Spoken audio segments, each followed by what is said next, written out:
It was 11:42 p.m. on a Tuesday when my phone lit up. It wasn't a text or a call. It was a notification from an email address I hadn't seen in 5 years. Hannah. My sister. There was no subject line, no hello. No, how have you been? Just a link to a luxury baby registry and a single line of text that read, I know you're doing well now. We expect a $6,000 contribution for the nursery. Don't be petty. I stared at the screen. The audacity wasn't just shocking. It was breathtaking. Drop a comment and let me know where you're listening from and what time it is for you right now. I'd love to know who's part of our community. 5 years ago, reading that email would have shattered me. I would have spiraled into a panic, wondering how my own flesh and blood could be so callous, but the woman who used to cry on the bathroom floor died a long time ago. She didn't survive the day Joshua looked at me with cold clinical disgust and called me a pig. I remember the scene with photographic clarity. I was 24, pregnant and suffering from hyperemesis. It sounds like a medical condition, but in reality it felt like a slow execution. My world had shrunk to the 4 walls of our living room, the smell of stale crackers and the constant violent nausea that made standing upright impossible. The apartment was a mess because I was a mess. When Joshua walked in that evening, he didn't see a wife carrying his child. He saw a liability. He kicked a discarded snack wrapper across the floor and looked down at me where I lay on the sofa. You look like a pig who has given up, he said. There was no anger in his voice, which made it worse. It was just pure, unadulterated disappointment. And Hannah laughed. My sister was sitting in the armchair looking pristine in a designer dress she likely couldn't afford. She didn't defend me. She joined him. I would never let myself go like that, she said, smoothing her hair. Pregnancy isn't an excuse to be gross, Emily. It's about self-control.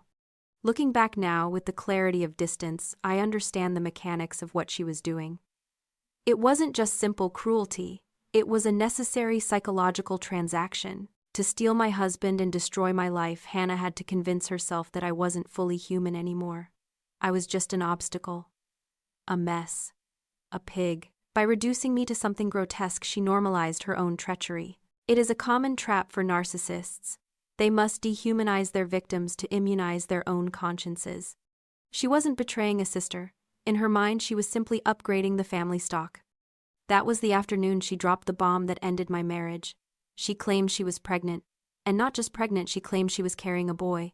The heir Joshua's family had always obsessed over. I am 3 months along, she lied, placing a manicured hand over her flat stomach. And look at me. No sickness, no mess, just perfection. That is how a real woman carries a child. Joshua didn't hesitate. He looked at me pale and shivering under a blanket, and then at her glowing with health and deceit. He made a business decision. He chose the fantasy over the reality. He asked for a divorce the next morning. He left me with nothing but the nausea and the silence, convinced that he was trading up for a better model. Reading her email now demanding $6,000 for a nursery, I realized nothing had changed. She didn't see me as a person. She still saw me as a resource to be harvested, a pig to be slaughtered for her benefit whenever she needed cash. She thought I was still that broken girl on the bathroom floor, desperate for approval. She was wrong. I wasn't broken anymore. I was balanced, and I was about to audit her entire existence. My finger hovered over the block button. My entire body was vibrating with a frequency that felt dangerously close to panic. It was the old reflex, the one Hannah had installed in me 5 years ago, the urge to disappear, to make myself small, to avoid the conflict because I knew I would lose. I was about to tap the screen to erase her demand and pretend it never reached me when a hand gently covered mine. It was Jason. My husband didn't look like a savior in that moment. He looked like exactly what he was, the director of high-end credit services for one of the city's most exclusive financial firms. He was 45 years old, wearing his reading glasses and a silk robe, holding a tablet in his other hand. He didn't say a word. He just took my phone from my trembling grip and read the email. I waited for the explosion. I waited for him to ask why my sister was demanding $6,000, or why she was calling me petty. I waited for the confusion that usually comes when normal people encounter the insanity of my family. He didn't look angry. He looked clinical. He looked like he was reviewing a quarterly risk assessment that had just flagged a critical error. Hannah, he said, testing the name on his tongue like a sommelier tasting a corked wine. Give it back, I whispered, my voice tight. I'm just going to block her. I can't deal with this, Jason. I can't go back there. No, he said. The word was soft but absolute. He walked over to the kitchen island and set my phone down next to his tablet. He began typing, his fingers moving with a rhythmic, practiced precision. You aren't going to block her, Emily. Blocking her implies that she has power. It implies that you are hiding. I am hiding, I admitted. She destroyed me once. She wants money. If I don't give it to her, she'll escalate. She'll find a way to hurt us. Jason stopped typing. He looked up at me, his eyes cold and clear behind his glasses. She can't hurt us, he said, because she doesn't have any leverage. She thinks she's operating from a position of strength because she has the audacity to ask. But audacity isn't currency. Facts are currency. He turned the tablet around. On the screen was a profile. It wasn't a social media page or a family tree. It was a dossier, a financial profile. I saw Hannah's name at the top, followed by a series of red flags that looked like a crime scene. I recognize the name, Jason said calmly. Not because she's your sister, but because her name crossed my desk 3 weeks ago. She applied for a platinum line of credit with my firm. We denied it in 12 seconds. I stared at him. What? She is a liability, Emily, Jason said, his voice dropping to that low professional register he used in boardrooms. She isn't wealthy. She isn't successful. She is a walking default notice, and judging by this email, she is desperate. He picked up my phone again. He didn't delete the email. He stared at it for a long moment, calculating. We aren't blocking her, Jason repeated. We are going to accept her invitation. We are going to drive over there, see the nursery, and deliver a response in person. Jason, no, I pleaded. I don't have $6,000 for her. I know, he said, a small sharp smile touching the corners of his mouth. Neither do I. But I have something much more valuable. I have a gift she actually deserves. 2 weeks later, Jason and I pulled up to the security gate of the estates at Riverview. It was the kind of gated community that sold the idea of exclusivity while being built on reclaimed swampland. The guard checked our names against a list, his eyes lingering on Jason's vintage Porsche. It was understated, classic, and completely paid for. It was a stark contrast to the leased Mercedes SUV parked in Hannah's driveway when we finally pulled up to the house. The villa itself was a monument to trying too hard. It had columns that didn't support anything and a fountain that wasn't running. It was a stage set designed to impress people who didn't know any better. I stepped out of the car, smoothing my linen trousers. I wasn't wearing jewelry, just my wedding band. Hannah, by contrast, opened the front door looking like a walking billboard for a fast fashion brand's idea of wealth. You made it, she said, her voice pitched high and tight. She didn't hug me. She air-kissed near my cheek, careful not to smudge her heavy makeup. I was worried you'd get lost. It's quite a maze in here for people who aren't used to this level of security. We found it just fine, Jason said smoothly. He shook her hand, and I saw his eyes do a quick, terrifying scan of the room. He wasn't looking at the decor. He was looking at the assets. Or the lack thereof. We walked into the living room. It was furnished in white leather and glass, cold, impractical, and expensive. But as I sat down on the sofa, I noticed the tag tucked discreetly under the cushion. It was a rental barcode, the kind used by high-end staging companies. Jason noticed it too. Then Joshua walked in. If Hannah was the manic energy of the delusion, Joshua was the cost. He looked 10 years older than 32. His shoulders were slumped, his skin gray and pasty. He wore a polo shirt that was too tight, straining against a stomach that spoke of stress eating and cheap alcohol. He didn't look at me. He looked at the floor, muttering a hello that sounded more like an apology. So, Hannah said, clapping her hands together as she perched on the edge of an armchair. What do you think? We wanted plenty of space for the little prince. He's going to be the heir to the architectural legacy after all. She patted her stomach just as she had 5 years ago. Joshua's family is so thrilled. We need everything to be perfect. She looked me up and down, her gaze lingering on my plain blouse. I see you're still economical with your style, Emily. That's good. It's smart to save money when you need to. The insult was so blunt it was almost funny. 5 years ago it would have stung. Now it just felt like watching a child play dress-up in clothes that didn't fit. She had no idea that the linen I was wearing cost more than her entire outfit. She couldn't see quality. She could only see logos. We try to be practical, I said, my voice steady. Well, practicality is fine, she sniffed. But family is about generosity. Speaking of which, She extended a manicured hand, palm up, her eyes gleaming with naked greed. Did you bring the contribution? The decorator is coming tomorrow and we need the deposit. Joshua flinched. He actually closed his eyes, as if the shame was physically painful. Jason stood up. He didn't reach for his wallet. He reached into his briefcase and pulled out a thick, heavy envelope made of cream-colored cardstock. It looked important. It looked expensive. We brought something better than a check, Jason said. Hannah's eyes lit up. She practically snatched the envelope from Jason's hand, her fingers digging into the expensive cardstock. I watched her weigh it in her palm, her mind racing with calculations. It was thick. It was heavy. To someone like Hannah, weight meant cash. It meant piles of bills that could be spent on appearances, on silencing the creditors for another month, on maintaining the delusion that she was better than everyone else.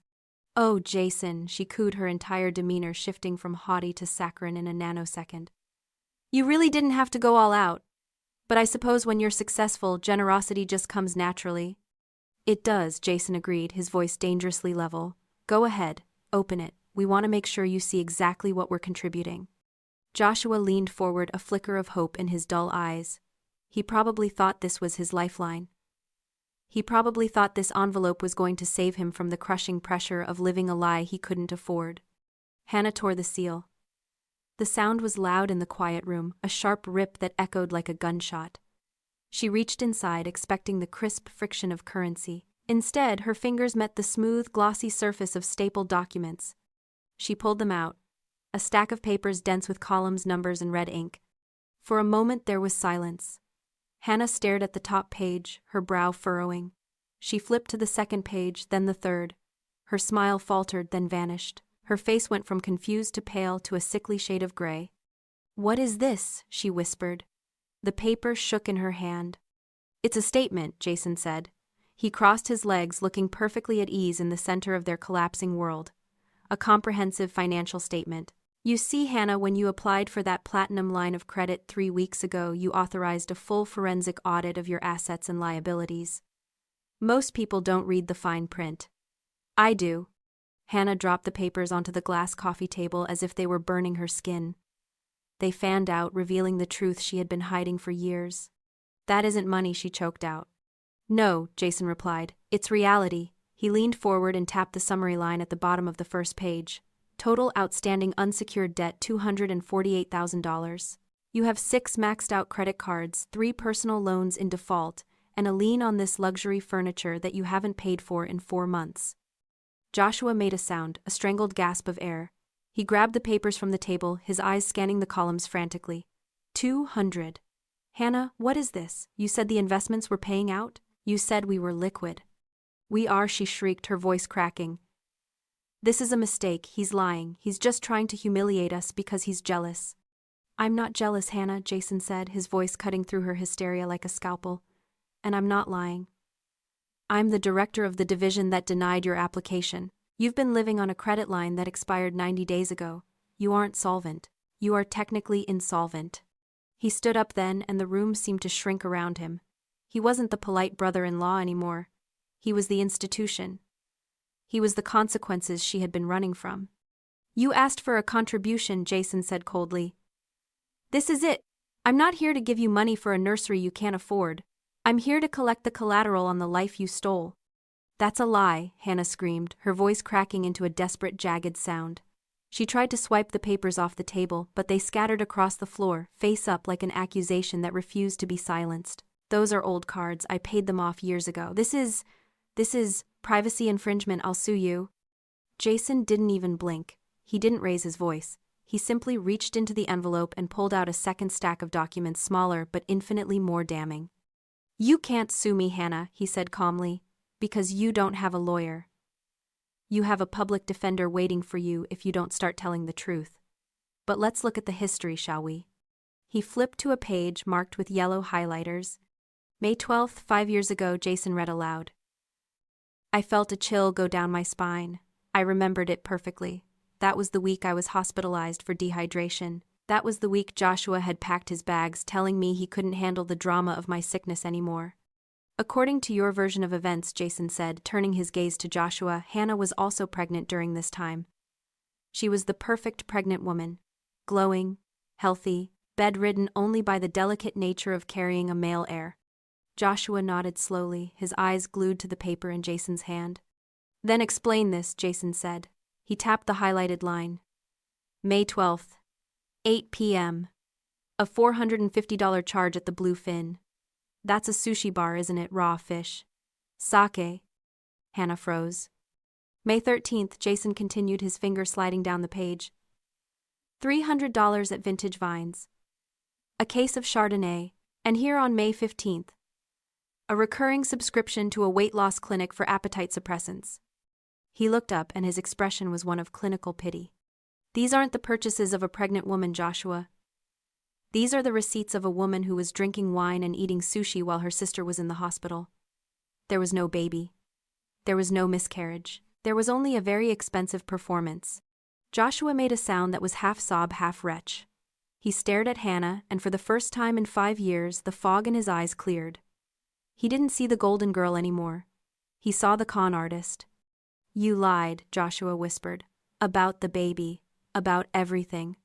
It doesn't matter, Hannah yelled, backing away toward the kitchen. That was years ago. We're married now. We have a life. You don't have a life, Jason corrected her. You have an illusion. He stood up and walked over to the window, looking out at the rented view. You see, Hannah, people like you always make the same mistake. You think status is something you can buy on credit. You think if you wear the right clothes and live in the right zip code, you become the person you're pretending to be. But true wealth is quiet. It doesn't need to prove anything. Your debt, this house, these cars, it was just a scream for attention. You bought the costume of a wealthy wife, but you couldn't afford the character. He turned back to Joshua. And that brings us to the final document. Jason reached into his jacket pocket and pulled out a single folded sheet of paper. It wasn't a bank statement. It was legal-sized. It had a seal on the top. When our forensic team went through the liability trail, they found a liquidation order for the Miller Family Architectural Trust. It was processed 6 months ago. Joshua's head snapped up. What, that trust is locked until I turn 35? It was locked, Jason said, until a hardship withdrawal was filed. The reason cited was medical emergency. The signature at the bottom reads, Joshua Miller. Jason handed the paper to Joshua, but the handwriting expert confirmed it matches the signature on Hannah's credit card applications. She forged your name, Joshua. She liquidated your entire inheritance to pay the interest on her cards. She didn't just spend her money, she stole your future. The silence in the room was absolute. It was the sound of a universe imploding. Joshua looked at the document, then at Hannah. The hatred in his eyes was so pure, so toxic, it almost sucked the air out of the room. You stole it, Joshua said, his voice trembling with a lethal quiet. You stole my family's money. I did it for us, Hannah screeched, her mask finally shattering completely. To keep this house, to keep up appearances. You're a failure, Joshua. You don't make enough to support me. I had to do it. Jason took my arm. I think our business here is done, he said softly. We didn't stay for the encore. As Joshua's voice rose into a scream, and Hannah began sobbing, that same performative, hysterical sobbing she used to get her way as a child, Jason simply opened the front door. We walked out of the rented villa, past the leased SUV, and into the humid evening air. We didn't look back. Behind us, the house of cards was collapsing, loud and violent, but it sounded distant, like a thunderstorm moving away from us. The fallout was swift and absolute. When you build a life on fraud, the end doesn't come in stages, it comes all at once. Joshua filed for divorce the next morning. He also filed criminal charges. It turns out that forging a spouse's signature to liquidate a trust fund is a felony that carries a mandatory prison sentence. Hannah is currently out on bail, living in a motel because the villa was repossessed 3 days after our visit. She has tried to call me 47 times. I haven't blocked her. I just watch the phone ring until it stops. It's a reminder that her emergencies are no longer my emergencies. That night back at our own home, a home we actually own, Jason and I made dinner. There were no snacks. There was no mess. We grilled steaks and opened a bottle of wine that we drank because we enjoyed it, not because we needed to prove we could afford it. As we sat on our patio, listening to the crickets, Jason asked me the only question that mattered. Do you feel better? I thought about it. I thought about the vindication. I thought about the look of absolute terror on Hannah's face when the illusion shattered. And I realized something profound. For years, I thought the opposite of love was hate. I thought that to truly get over what they did to me, I had to hate them with a fire that would burn them down. But hate is exhausting. Hate requires maintenance. Hate is a subscription you pay for with your own peace of mind. I took a sip of wine and looked at my husband. I don't feel better, I said. I feel nothing. And that is the true victory. It is the freedom of indifference. I don't wish them pain and I don't wish them well. They have simply ceased to be relevant to my existence. I have evicted them from my head. I have closed the account. The ledger is balanced, the debt is written off, and for the first time in 5 years, the silence in my mind isn't lonely, it's peaceful. Have you ever realized that your haters were actually just drowning in their own mess? Share this story if you believe that the best revenge is a quiet, happy life.